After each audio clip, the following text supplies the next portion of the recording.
Good afternoon student. पिछली तासिका में हमने देखा कि वृंद जी के दोहे, उसके अंतर्गत हमने पहले 3 दोहों का अध्ययन किया हुआ था। उसके अंतर्गत पहला दोहा जो हमने देखा कि उन्होंने उसके अंतर्गत हमें बताया था कि माँ सरस्वती का जो ज्ञान भांडार है उसकी अनूठी बातें उन्होंने बताई थी कि जिसके पास सच्चा ज्ञान होता है वह व्यक्ति हमेशा ही आगे बढ़ता है, और जो सच्चा ज्ञान प्राप्त नहीं करता है वह अज्ञानी रह जाता है, या उसके पास जो भी है वह सब कुछ नष्ट हो जाता है। उसके बाद हमने मन की अच्छी और बुरी बातों को व्यक्त करने का जो तरीका था वो दूसरे पद के अंतर्गत हमने बताया था कि हमेशा स्नेह प्रेम सबके प्रति रखिए, द्वेष और ईर्ष्या जो है वह नष्ट कर दीजिए। यह उन्होंने इसके अंतर्गत बताया हुआ था। तीसरा पद जो हमने देखा था इसके अंतर्गत उन्होंने कहा था कि वह जो मेरा है, हम जो कहते हैं कि पहले अपना सामर्थ्य देखिए, जितनी शक्ति हमारे पास है, जितना काम करने का हमारा स्टैमिना है, शक्ति है, क्षमता है, वह पहले देखिए, और बाद में अपनी जो काम करने की सोच है उसे बढ़ाइए।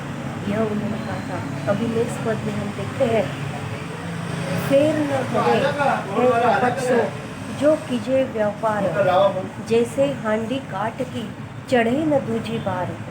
इसके अंतर्गत कवि हमें बता रहे, फेर न हवे है कपट सो, जो कीजिए व्यापार। जो व्यापार हमें करना है, जो काम हमें करना है, जो उद्योग हमें करना है, उसके अंतर्गत हमें कभी भी छल कपट नहीं करना चाहिए। जो भी हमें काम करना है वह बड़ी ईमानदारी से और सच्चाई से करना चाहिए। जैसे हांडी काट की चढ़े न दूसरी बार। एक बार यदि आग के ऊपर लकड़ी की हंडी, काठ यानी लकड़ी की हंडी यदि काठ पर पहुंचाई, आग पर चढ़ाई जाती है तो वह वहाँ पर ही नष्ट हो जाती है, उसकी राख बन जाती है। इसी प्रकार जो व्यापार करता है वह मनुष्य हमेशा अपने व्यापार के साथ उसे सच्चा और ईमानदारी से अपना व्यवहार रखना चाहिए, बल्कि ना ही छल कपट करना चाहिए। चढ़े न दूजी बार, लकड़ी की हंडी दोबारा वापस आग पर नहीं चढ़ाई जाती है। एक बार चढ़ाई गई हंडी वहीं पर नष्ट हो जाती है। इसलिए हमें जो व्यापार करना है वह कभी भी छल कपट के द्वारा नहीं करना चाहिए। ऊंचे, यह पद आपकी समझ में आ गया कि जो भी व्यापार, जो भी उद्योग हमें करना है वह कवि ने हमें बताया हुआ है कि यदि व्यापार करते हैं तो व्यापार में छल कपट का सहारा नहीं लेना चाहिए, क्योंकि छल कपट से किया गया जो व्यापार होता है वह ग्राहक को दूर ले जाता है, ग्राहक हमसे रूठ जाता है, दूर भाग जाता है। जैसे लकड़ी की हंडी आग पर एक बार यदि चढ़ाई जाती है उसे बार बार नहीं चढ़ाया जाता, वह तो वहीं पर जल जाती है। वैसे ही मनुष्य का छल कपट लंबे समय तक नहीं चल पाता है। यह इस पद का अर्थ कवि ने हमें यहाँ पर बताया हुआ है। नेक्स्ट देखिए, ऊंचे बैठे ना लहे, गुण बिन बड़पन कोई, बैठो देवल शिखर पर, वायस गरुड़ न होई। अभी ऊंचाई पर चढ़ने वाला व्यक्ति जो होता है वह जो तुरंत ऊपर चढ़ जाता है वह व्यक्ति कभी न कभी, यदि वह छल कपट कर रहा है, ईमानदारी और सच्चाई नहीं अपने कार्य में अपना रहा है, तो फिर वह व्यक्ति तुरंत नीचे गिर सकता है। उसका एक उदाहरण वृंद जी ने यहाँ पर दिया है। देखिए इसके अंतर्गत कवि हमें क्या कहते हैं, ऊंचे बैठे ना लहे, लहे यानी लेना, गुण बिन बड़पन कोई, जिसके पास अच्छे गुण है वही व्यक्ति बड़ा बन सकता है, जिसके पास अच्छे गुण नहीं है वह व्यक्ति कभी भी बड़ा नहीं बन सकता है। बैठो देवल शिखर पर, देवल यानी मंदिर, मंदिर के शिखर पर यदि कोई कौवा जाकर बैठता है तो उस कौवे को वायस गरुड़ न होई। वायस यानी कौवा, कौवा गरुड़ न हो जाए। मंदिर के शिखर पर बैठा हुआ कौवा कभी गरुड़ नहीं बन जाता है, वह कौवा कौवा ही रहता है। इसलिए इस पद का सही अर्थ देखिए, ऊंचे बैठे जिस प्रकार मंदिर के उच्च शिखर पर बैठा हुआ कौवा गरुड़ नहीं हो सकता, उसी प्रकार गुणहीन व्यक्ति, जिस व्यक्ति के पास गुण नहीं है, गुणहीन, गुण अच्छे गुण न होने वाला व्यक्ति, जिसके पास अच्छे गुण है वह तो बड़ा बन जाता है, वह कभी नीचे उतरकर नहीं आता है या वापस उसे पिछला रास्ता नहीं दिखना पड़ता है। लेकिन जिस व्यक्ति के पास गुण नहीं है वह व्यक्ति कभी भी बड़ा नहीं बन सकता।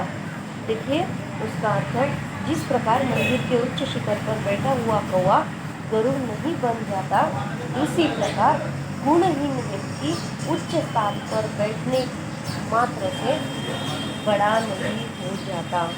कितनी भी बड़ी ऊंचाई पर वह जाकर बैठ जाए, कोई कितना भी बड़ा अधिकारी बन जाए, लेकिन उस व्यक्ति के पास यदि अच्छे गुण ही नहीं है तो वह व्यक्ति बड़ा नहीं है।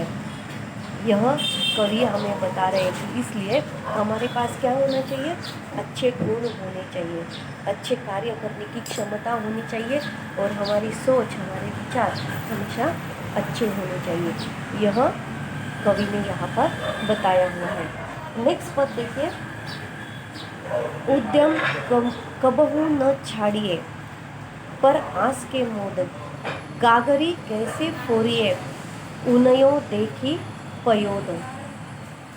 उद्यम, उद्यम यानी प्रयत्न करना, चेष्टा करना। मोद, मोद यानी उल्लास, आनंद, खुशी, प्रसन्नता। फोरिए यानी फोड़ना। पयोद, पयोद यानी बादल और मेघ। अभी इसका अर्थ देखिए, उद्यम कबहू न छोड़िए, प्रयत्न करना कभी भी नहीं छोड़ना चाहिए, पर आशा के मोद, आनंद और खुशी जब आ जाती है, प्रसन्नता जब आ जाती है तो काम करना, प्रयत्न करना कभी भी नहीं छोड़ना चाहिए। कभी भी कुछ भी ये जो है गर्व, अहंकार, यह अपने अंतर्गत नहीं आने देना चाहिए। यह उसका थोड़ा सा अर्थ है।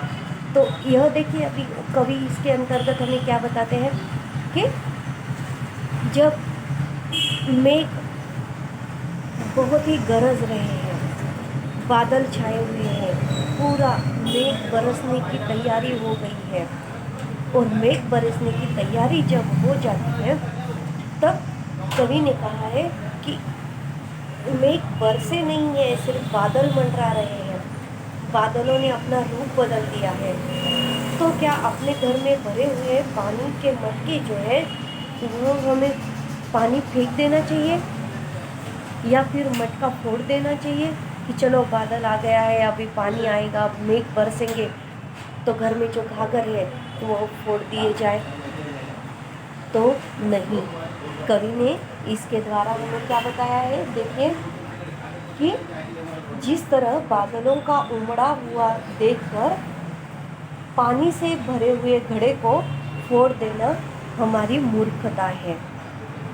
भरे हुए घड़े को पानी बरसने वाला है इसलिए उसे फोड़ देना हमारी मूर्खता है। ठीक उसी प्रकार दूसरे के भरोसे पर अपना कार्य अथवा अपना व्यवसाय छोड़ देना अनुचित है। हमें किसी भी तरह से किसी पर निर्भर नहीं रहना चाहिए। अपना काम हमें खुद करना चाहिए, अपना भरोसा अपने ऊपर रखना चाहिए और अपना कार्य जो है, अपना व्यवसाय जो है वह किसी दूसरे के व्यक्ति पर नहीं छोड़ना चाहिए, उस पर नहीं सौंपना चाहिए।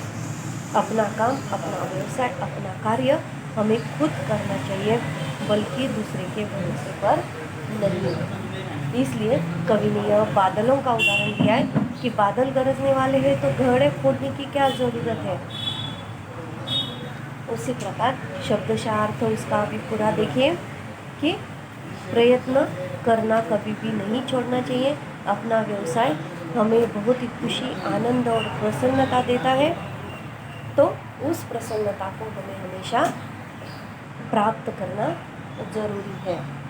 जिस तरह बादलों को उड़ा हुआ देखकर पानी से भरे हुए घड़े को फोड़ देना मूर्खता है, ठीक इसी प्रकार दूसरे के भरोसे पर अपना कार्य अथवा अपना व्यवसाय करना अनुचित है, अच्छा नहीं है। यह कवि ने इस पद के द्वारा हमें बताया हुआ है। नेक्स्ट पद देखिए, कवि हमें क्या समझा रहे हैं। कुछ कहीं नीच न छेड़िए, भलो न वाको संग, पाथर डारो कीच में, उछरी बिगारे अंग।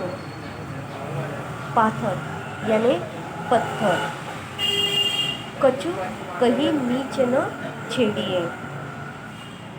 कभी भी गलत लोगों की संगत में हमें नहीं रहना चाहिए। भलो न वाको संग, अच्छे लोगों की संगत हमें प्राप्त करनी चाहिए, उनके ही साथ हमें रहना चाहिए। गलत लोगों के साथ, गलत विचारों वाले लोगों के साथ हमें कभी भी नहीं रहना चाहिए। इसके लिए कवि ने एक अच्छा उदाहरण दिया है। देखिए, पाथर डारो कीच में, पाथर यानी पत्थर। जब हम कीचड़ में पत्थर डालते हैं तो वह पत्थर कीचड़ में गिरने पर वह कीचड़ हमारे ऊपर ही आ जाता है, हमारे कपड़े, हमारा शरीर, हमारा बदन गंदा कर देता है। उछरे बिगाड़े अंग, पूरा शरीर खराब हो जाता है कीचड़ में पत्थर डालने से। इसी प्रकार यदि हम पत्थर कीचड़ में रहने वाले लोगों के साथ, बुरे विचारों वाले लोगों को कवि ने कीचड़ कहा है। जिन लोगों की सोच खराब है, विचार खराब है, जिनकी व्यक्तिमत्व खराब है, उनके विचार अच्छे नहीं है, उन लोगों को कवि ने यहाँ पर कीचड़ कहा है। तो कीचड़ में रहने से हम भी कीचड़ बन जाएंगे, हमारे ऊपर भी लोग छींटे उड़ाएंगे। फिर हम कितने भी अच्छे हों, कितने भी हमारे विचार अच्छे हो, सोच अच्छी हो, हमारा व्यवहार अच्छा हो, लेकिन यदि हम बुरे विचार वाले लोगों के साथ यदि रहते हैं तो लोग हमें भी बुरा समझने लगते हैं, समाज हमें बुरा समझने लगता है। इसलिए कवि ने यहाँ पर कहा है कि कीचड़ जैसे जो खराब लोग हैं उनके साथ कभी भी मत रहिए। अच्छे लोगों की संगत में आपका अच्छा ही होगा, आपका भविष्य उज्जवल होगा। इसलिए अच्छे लोगों के साथ रहिए। अभी उसका पूरा अर्थ एक बार और सुनिए। जिस प्रकार कीचड़ में पत्थर फेंकने से वह कीचड़ हम पर उछलकर हमें गंदा कर देता है, वैसे ही दुष्ट अथवा नीच दुर्जन व्यक्ति को संगति में रहना या कुछ कहकर छोड़ना अच्छा नहीं होता है। अर्थात कुसंगति से हमें हमेशा बचना चाहिए। यह कवि ने इस पद के द्वारा बताया है। नेक्स्ट पद देखिए, जो पावे अति उच्च पद, ताको पतन निदान। जो पावे अति उच्च पद, ताको पतन निदान। जो तपी तपी मध्यान्ह लय, अस्त होतु है भान। निदान यानी लक्षण, भान यानी सूर्य, भानु। अभी देखिए, जो पावे अति उच्च पद, जिस व्यक्ति को बहुत ऊंचा स्थान प्राप्त हो जाता है वह व्यक्ति स्वाभाविक ही नीचे उतरकर आता है। देखिए, हवा में जब हम पत्थर फेंकते हैं तो वह पत्थर हम जितनी ताकत से ऊपर तक उछालते हैं वह उतनी ऊपर तक आकाश की ओर चला जाता है, लेकिन बाद में वह जमीन पर आकर ही गिरता है। इस प्रकार जो पावे अति उच्च पद, जो व्यक्ति उच्च पद प्राप्त करता है उसे नीचे उतर कर आना इतना ही स्वाभाविक है। स्वाभाविक है पत्थर को भी ऊपर जाकर नीचे ही आना पड़ता है। हम तो मनुष्य हैं, हमारे पास जो कुछ है वह सब कुछ हमें इस पृथ्वी ने, इस विश्व ने, इस नियति ने हमें दिया हुआ है। उसे संभालना हमारी जिम्मेदारी है, और उसे संभालते संभालते यदि बुरे विचार हमारे अंतर्गत आ जाते हैं तो वह सब कुछ नष्ट भी हो सकता है। इसलिए अभी कवि ने इसके द्वारा क्या कहा है कि देखिए कि उदाहरण दिया हुआ है कि जो ऊंचाई पर पहुंचता है उसे नीचे नीचे उतर कर आना उतना ही स्वाभाविक है। नीचे उतर कर आना उसे ज़रूरी है। ज़्यादा दिनों तक हर व्यक्ति एक ही काम नहीं कर सकता है। जिस प्रकार सूर्य दिन भर में बहुत तपता है, जो तपी तपी मध्याह्न ले, सूरज सुबह से लेकर दोपहर तक बहुत ही तपता है, गर्मी सहन करता है, लेकिन अति गर्मी उसकी पूरी हो जाने के बाद, उसका तपना पूरा हो जाने के बाद, दोपहर के समय के बाद सूर्य को भी शाम को ढलना जरूरी होता है। उसका अस्त हो जाता है, वह शांत हो जाता है। उसी प्रकार यह तो चक्र है नियति का। जिस प्रकार सूरज निकलता है, फिर वह तपता है, फिर वह शांत होने लगता है, तो उसी प्रकार हमारा भी जीवन है। जितनी ऊंचाई तक जाएंगे, जितना कार्य करेंगे, जितनी क्षमताएं बढ़ाएंगे, उतना अच्छा कार्य हमारा हो जाएगा, उतना नाम हमारा हो जाएगा। लेकिन कुछ समय के बाद हमें धीरे धीरे नीचे आना जरूरी होता है। सब समय हम सब नहीं कर सकते। कुछ समय के बाद हमें भी रिटायर होना ज़रूरी हो जाता है। अभी उसका पूरा अर्थ देखिए फिर से एक बार। जो ऊंचाई पर पहुंचता है उसका नीचे उतर कर आना उतना ही स्वाभाविक है जितना कि दोपहर के समय में तपा हुआ दग्ध सूर्य शाम के समय अस्त हो जाता है, डूब जाता है। इसलिए हमें भी जो कुछ करना है हमारी उम्र के हिसाब से हमें चलते रहना चाहिए। कभी भी कुछ भी नहीं हो सकता है। पढ़ाई के समय पढ़ाई करनी चाहिए, कार्य करते समय कार्य करना चाहिए, जॉब करते समय जॉब करना चाहिए, अपने परिवार का ध्यान रखना ज़रूरी है, तब ध्यान रखना चाहिए। यह सब कुछ बातें यदि हम समय पर करते हैं तो ही हमारा भविष्य उज्जवल हो जाता है, ना तो फिर हमारा भविष्य अंधेरे में भी जा सकता है समय पर कार्य न होने के कारण। नेक्स्ट पद देखिए अभी। जो जाको गुण जानही, जो जाको गुण जानही, सो तिहि आदर देत। कोकिल अम्ब ही लेत है, काग निम्बोरी लेत। कवि ने क्या कहा है देखिए कि जिसके जैसे गुण होते हैं उसे यह नियति, यह संसार, यह विश्व उसे उसी प्रकार का आदर देता है। जो जिसके पास जैसे गुण होते हैं उसी के अनुसार उसे आदर प्राप्त होता है। ठीक उसी प्रकार जिस प्रकार मधुर वाणी के कारण, अभी कोयल की वाणी कैसी है? मधुर है, सुमधुर है, कानों को अच्छी लगती है। और काग यानी कौवा, कौवा जो है वह क्या करता है? जोर जोर से चीखता है, चिल्लाता है। उसकी आवाज़ हमें अच्छी नहीं लगती है। इसलिए जो मीठे बोल बोलता है, जो अच्छा व्यवहार रखता है, सभी के साथ अच्छी बातें करता है, वह व्यक्ति कोकिल की तरह होता है। उसे हमेशा मीठे आम खाने को मिलते हैं, सब तरफ से उसे सम्मान, आदर, प्रेम मिलता रहता है। लेकिन जो व्यक्ति हमेशा चिल्लाता रहता है, चीखता रहता है, सभी को दुष्ट कहता रहता है, उस व्यक्ति को क्या मिलता है?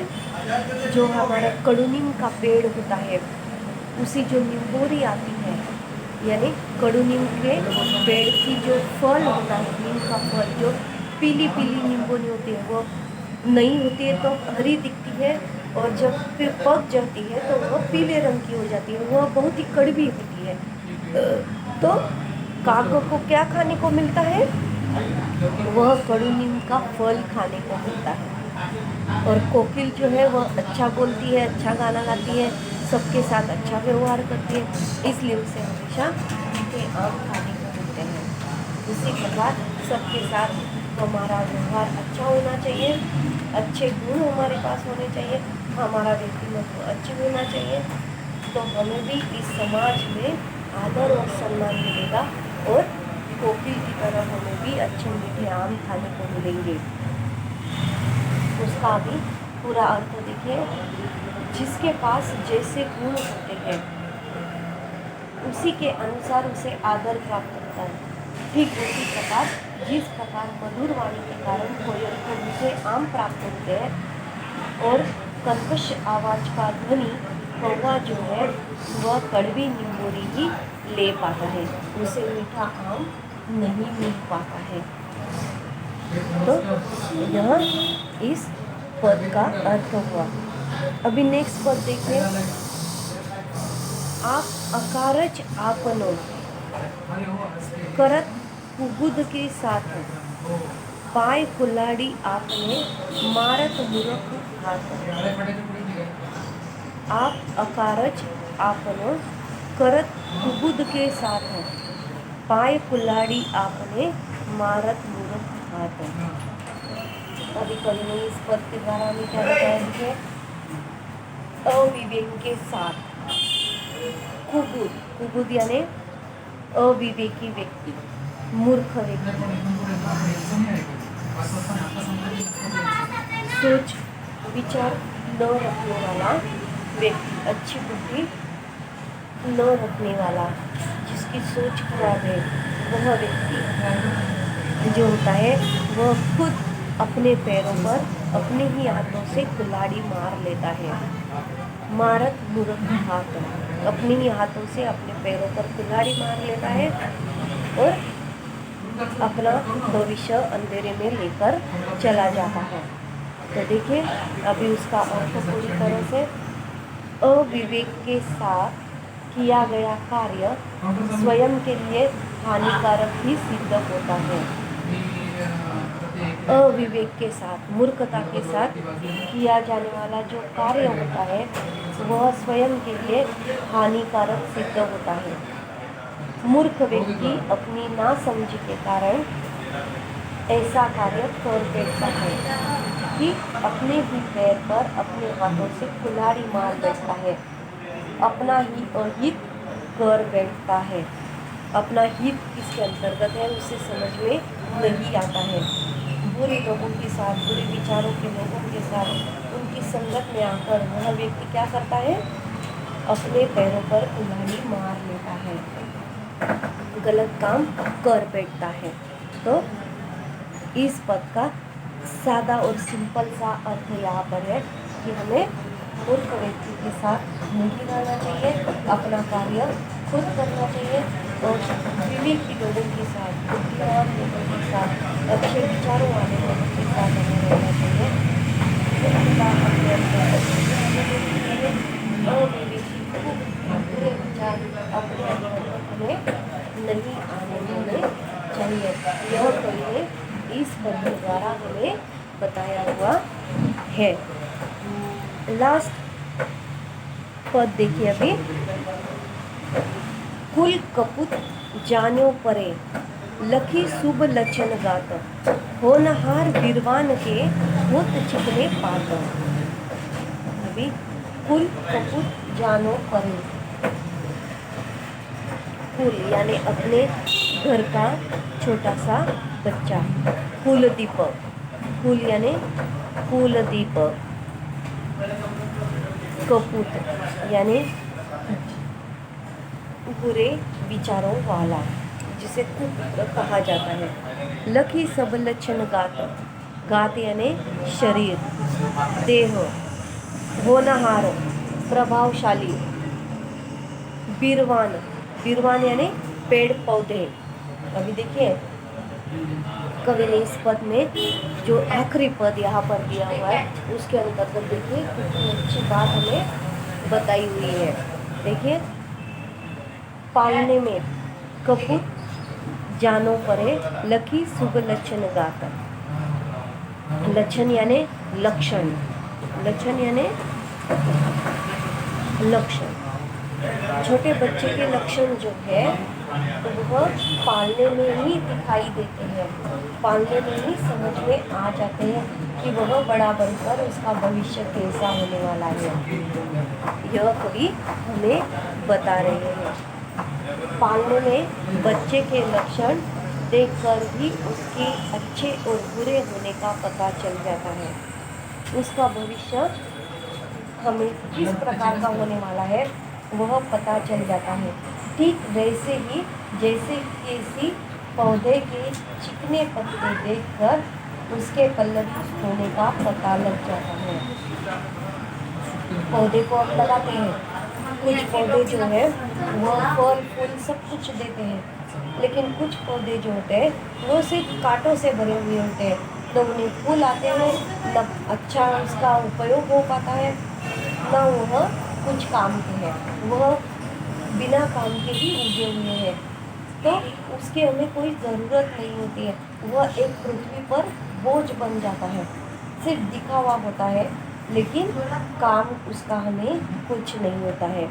उसी प्रकार पालने में ही हमारा बच्चा कैसा है उसके लक्षण देखकर ही उसका अच्छा और बुरा होना हमें पता चल जाता है, उसका भविष्य हमें ज्ञात हो जाता है। इसलिए जो छोटा बच्चा होता है उसे छोटे बचपन से ही उसे अच्छा बनाना शुरू करना चाहिए। अभी इसके लिए और एक उदाहरण मैं आपको दे सकती हूँ। जब कुम्हार जो होता है वह घड़े बनाता है, उसके पास चिकनी मिट्टी होती है और उस मिट्टी को सब मिट्टी जो है उसके पास वह एक जैसी है, वह चक्के पर घड़ा बनाना शुरू करता है, मिट्टी को अच्छी तरह से चिकनी बनाता है, उसे चक्के पर रखता है और अपने ही दोनों हाथों से वह घड़ा बनाता चला जाता है। बराबर। तो वह घड़ा बनाते समय एक नहीं, दो नहीं, वह 100, 150, 200, 250 घड़े बनाता चला जाता है, लेकिन वही दोनों हाथों से वही व्यक्ति के द्वारा बनाए हुए जितने भी घड़े हैं वह अलग अलग रूप धारण करते हैं। सभी घड़ों का आकार बिल्कुल एक जैसा ही नहीं आ पाता है। एक ही व्यक्ति बना रहा है, वही हाथ है, वही व्यक्ति है, फिर भी घड़े के आकार अलग अलग आते हैं। इसका कारण यह होता है कि कुम्हार भी जब घड़े बनाता है तो वह अलग अलग रूप धारण करते हैं। तो इस प्रकार भगवान ने हमें भेजा है इस पृथ्वी पर, तो भगवान भी एक हमारे लिए कुम्हार है। उसने पृथ्वी पर इतने सारे लोगों को भेजा है, लेकिन किसी में कुछ साम्यता दिखाई देती है हमें नहीं। हर एक व्यक्ति, हर एक मनुष्य, हर एक औरत, हर एक पुरुष जो है वह सोच विचार से, कार्य से, कृति से हमें अलग अलग दिखाई देता है। उसका रहना, उसका पोशाक, उसका वेश, उसका पहराव, उसका व्यक्तिमत्व, सब कुछ हमें अलग अलग दिखाई देता है। तो कुछ लोग जो है वो परिस्थिति के कारण गलत काम करते हैं, कुछ लोग जो है अपने विचारों के कारण करते हैं, कुछ लोग जो है बुरी संगति के कारण करते हैं, और कुछ लोग जो होते हैं वो अच्छे काम करते हैं, अच्छे सोच, अच्छे विचार होते हैं। तो यह जो कार्य करते हैं भगवान ने तो हम सबको एक साथ एक जैसा बना कर भेजा है, लेकिन फिर भी हमारे कार्य, हमारी क्षमता, हमारा सब कुछ यहाँ पर अलग अलग होता हुआ दिखाई देता है। तो इस प्रकार जो है कि हमें भी बहुत ही अच्छा व्यवहार, अच्छे विचार, अच्छी सोच हमें रखनी है।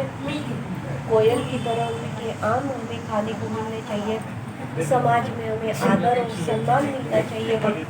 यह हमें हमेशा ही ध्यान में रखते हुए अपनी सोच विचार पीछे रखने चाहिए। अहंकार, द्वेष, घृणा, इनसे हमें हमेशा दूर रहना चाहिए। जो उम्मीपना है, जो अहंकार है, वह हमें भूल जाना चाहिए। यह सब कुछ कवि ने हमें इन अलग अलग पदों के द्वारा, दोहों के द्वारा यहाँ पर वृंद जी ने हमें बताया हुआ है। इस प्रकार वृंद जी के हमें पूर्ण होते हैं। जो हमारी प्रथम घटक फर्स्ट यूनिट टेस्ट जो हमारी होने वाली है, तब 2 तारीख को हमारा हिंदी का पेपर होने वाला है। उस पेपर के अंतर्गत यह वृंद के दोहे और गुरु नानक जी के दोहे जो है वो हमने परीक्षा में रखे हुए हैं। और उसके साथ साथ जो आदर्श बदला सुदर्शन जी का पाठ है वह भी हमने परीक्षा के लिए रखा हुआ है। और नवनिर्माण यह त्रिलोचन जी की जो कविता है वह भी हमने परीक्षा के लिए रखी हुई है। तो आप सब लोगों को अच्छी तरह से पढ़ाई करके अच्छा पेपर आपको सॉल्व करना है, ठीक है। तो इस पाठ के नीचे जो दिया हुआ स्वाध्याय है, कविता के नीचे दिया हुआ जो स्वाध्याय है, उस स्वाध्याय के अंतर्गत यहाँ पर देखिए आकलन कृति कारण लिखना है। सरस्वती के भंडार को अपूर्व कहा गया है। व्यापार में दूसरी बार छल कपट करना असंभव होता है। सहबंध जोड़ने के लिए कहा गया है। शब्द संपदा दी हुई है, उसमें विलोम शब्द लिखना है। अभिव्यक्ति है, रसास्वादन करना है। जीवन के अनुभवों को वास्तविकता से परिचित कराने वाले वृंद जी के दोहों का रसास्वादन आप लोगों को करना है। और उसके बाद यहाँ पर दिया हुआ है साहित्य संबंधी सामान्य ज्ञान। तो यह साहित्य संबंधी सामान्य ज्ञान भी आप लोगों को देना है, ठीक है। उसके बाद जो व्याकरण है, अलंकार, वो हम नेक्स्ट तासिका में देखेंगे। तो इस तरह स्वाध्याय पूर्ण कीजिए, एग्ज़ाम में अच्छी तरह से प्रश्नों के उत्तर सॉल्व कीजिए। आप सबको मेरी तरफ से हिंदी विषय और अन्य सभी विषयों के लिए बेस्ट ऑफ लक। अच्छे से पेपर लिखिए। Thank you.